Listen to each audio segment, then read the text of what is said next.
Welcome to Sai vlog. இன்றைக்கி நம்ம வீடியோக்குள்ள என்ன பார்க்க போகிறோம்னா அருமையான சுவையில் கோழி ஈரல் வறுவல் தான் செய்ய போகிறோம். பக்குவமான முறையில் குறைஞ்ச பொருளை ரொம்ப சுவையாக எப்படி செய்கிறதுன்னு பார்க்கலாம். வாங்க அதுக்கு தேவையான பொருட்களை பார்க்கலாம்.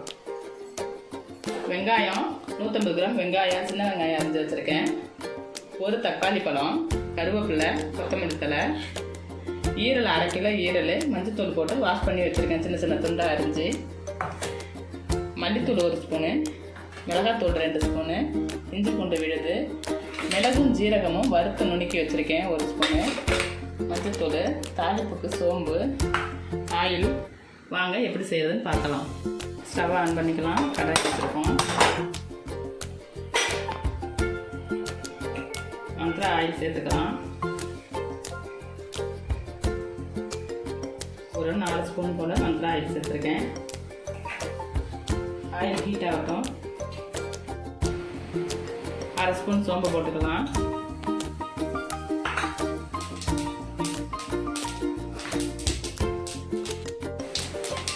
கருவேப்பிலை,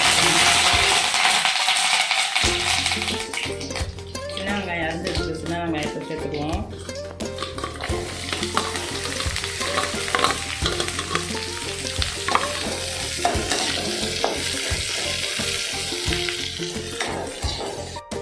வெங்காயம் நல்லா வதங்கட்டும். நல்லா செவக்க வதக்கணும்.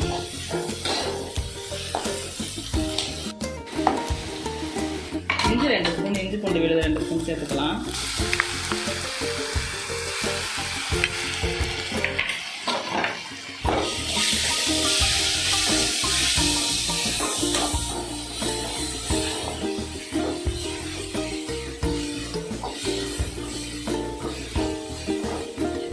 பச்சை வாசம் போகிற வரைக்கும் அரைக்கலாம்.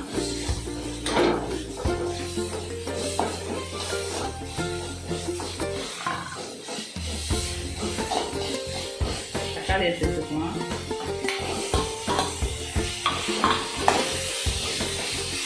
மீடியம் சைஸ் தக்காளி ஒன்று போட்டால் போதும்.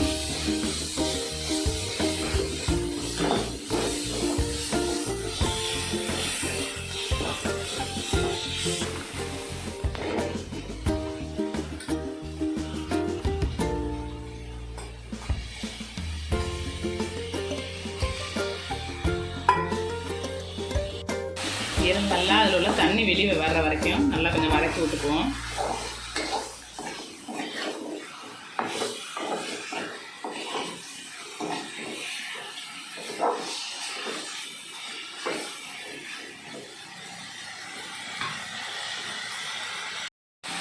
ஈரல் உள்ள தண்ணியெல்லாம் இஞ்சி வெளியில் வந்துருச்சு. இப்போ 2 ஸ்பூன் மஞ்சத்தூள் சேர்த்துக்கலாம்.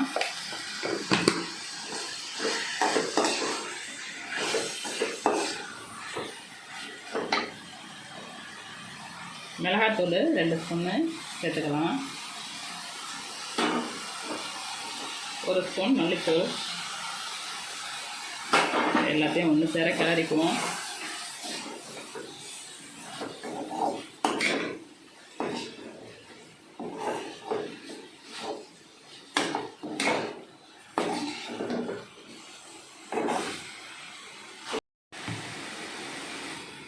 ஈரல் வேகிறதுக்கு தண்ணி 1 டம்ளர் தண்ணி சேர்த்துக்கலாம்.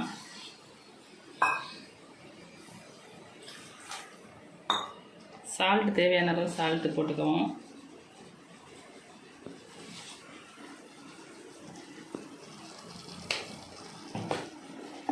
ஈரல் வேகட்டும்.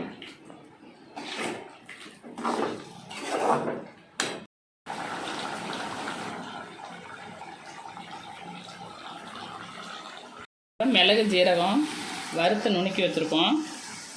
அதில் 1.5 ஸ்பூன் சேர்த்துக்கலாம்.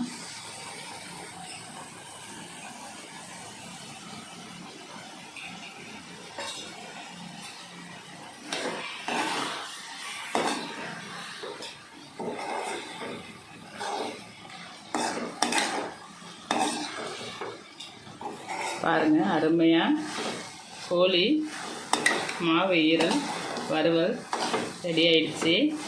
இப்போ இதோட கொத்தமல்லி தழை கொஞ்சம் தூவிக்குவோம். அடுப்பை ஆஃப் பண்ணிக்கலாம். கொத்தமல்லி தழை தூவிக்குவோம். இந்த வீடியோ உங்களுக்கு பிடிச்சிருந்துச்சுன்னா லைக் பண்ணுங்கள், ஷேர் பண்ணுங்கள், சப்ஸ்கிரைப் பண்ணுங்கள். வாங்க அடுத்த வீடியோவில் பார்க்கலாம். பாய்.